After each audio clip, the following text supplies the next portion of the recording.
Alright, ladies and gents, welcome to Chemistry Video 4.5, looking at how to mass atoms. Main objectives here are to explain why atomic mass is not a whole number and what it is, and then also to be able to calculate for atomic mass of an element.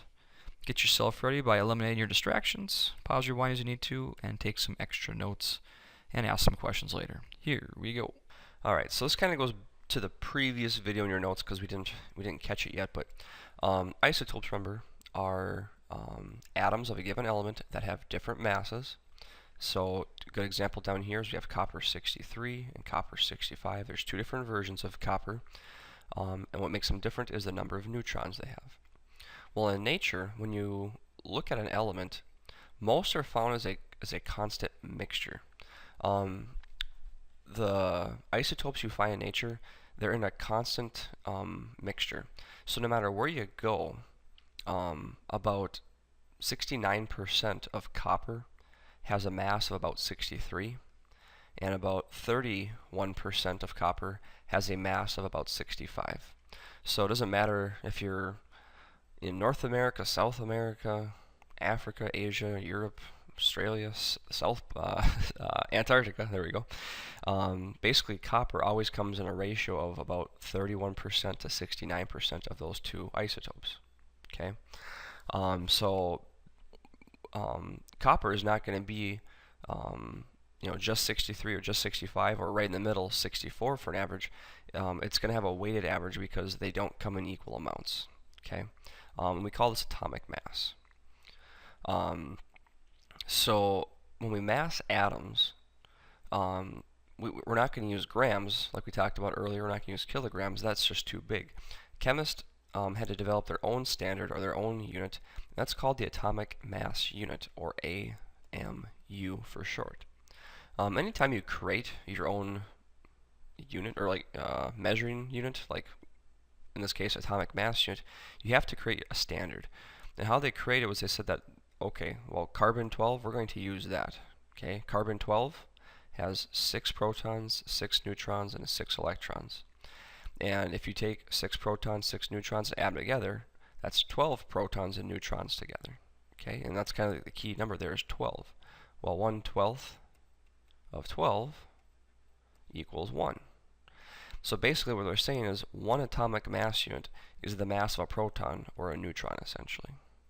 Okay, so if I want you to find the mass number, like we did earlier, mass number, don't forget, is protons plus neutrons.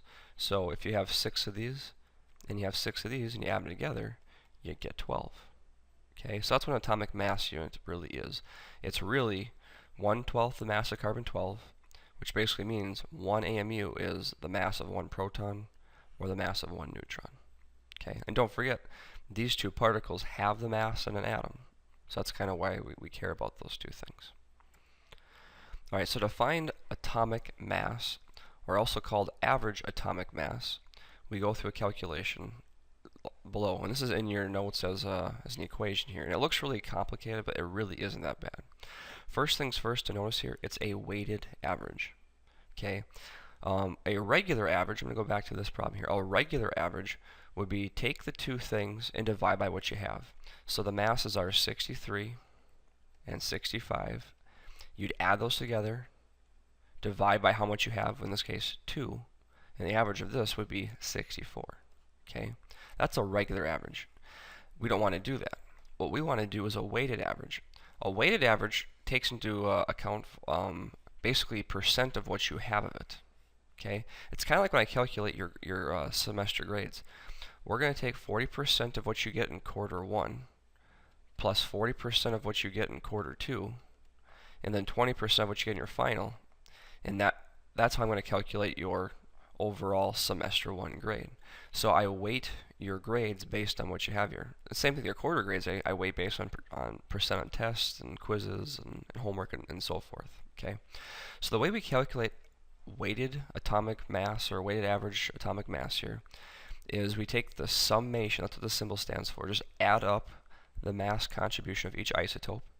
And you'll notice in your notes that this kind of goes down, and the way you find that is you take the mass of that isotope and you times it by its percent abundance. Okay, this is a lot more complicated trying to explain it here. I'm just going to do a prop in a second, and it'll make way more sense. You go, oh, that's not so bad. One thing I want you to worry about, though, here, when you calculate for percent abundance, please make sure you are in decimal form, okay?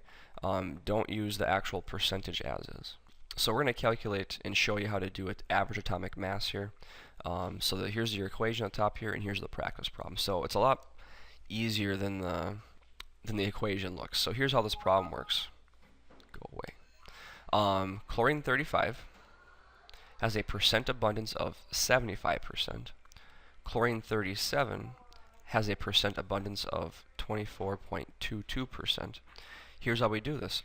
You take the mass of each isotope listed down there, multiply it by its percent abundance, and that's called the mass contribution of that particular isotope. Okay. Then when you do that for each one, so there's a 35 as one of the masses, and there's a 37 for the other mass. Once you do it for both of those, you just add them together. That's what that symbol means, summation of. So this is what it looks like. Chlorine 35 has a mass of 35 times the percent abundance in decimal form, so 75% is 0.7578. Then we add together the next one, which is mass of 37 times the percent abundance, which is about 24%, which is 0.2422 in decimal form. And then, basically multiply those, and add them together. So on your calculator, it looks something like this. 35 times 0.7578 plus 37 times 0.2422. Enter. So our weighted average is 35.48. 35.48. Then we'll also say it's atomic mass units. That's the unit we use for massing atoms. Now a couple quick things here. We have two isotopes which weigh 35 and 37. We have a much higher percentage of this, about 75% to about 25%. And a weighted average takes into account that there's more of this one, and that's why the average would have been 36, but the real weighted average is closer to 35 because there's more of it. And this is with the atomic mass of chlorine. And one thing you can do when you're done here is double check what the periodic table says, because on the periodic table these masses are there. So we came up with 35.48, and going to the periodic table here, chlorine's atomic mass is 35.45. So we're really close here. The reason it might be a little off is just because of some rounding stuff that we did there, but basically you can kind of double check your answers there. So this is called the atomic mass. The atomic mass on the periodic table are located in the lower left corner for each element. Alright? So there's another practice problem for you to do here. Why don't you do this one and then unpause when you're done? And not only trying to find the atomic mass, you're going to try to figure out what the element is using your periodic table. Okay, seriously, practice. You haven't done it yet. You're waiting for me to show you the answer. Go, do it now. Okay, so in practice problem 4, here you can see we have two isotopes. We don't really know what the element is, but it has a mass of 6 and 7. So let's go calculate them with our percent abundances here. So it's going to be 6 times 0.0759. That's how you do the 7% in decimal form. Plus 7 for the mass times 0.9241. And punch in your calculator and you get 6.92. So 6.92 AMUs is the average atomic mass that we just calculated, a weighted average atomic mass there. And now using that atomic mass, find it on the periodic table. Remember, it's on the bottom left corner, so 6.92. These are getting bigger, so we have to go backwards. Beryllium is 9.01, 6.94. That's really close to lithium there, okay? So our answer is probably this is lithium, okay? And lithium is the unknown element we were trying to find there. And this is something that chemists can actually do. They can take an unknown sample, run it through a machine that gives us this data here. We can calculate for this, and then using the periodic table, we can find out that it's lithium. So this is called atomic mass, or sometimes called average atomic mass.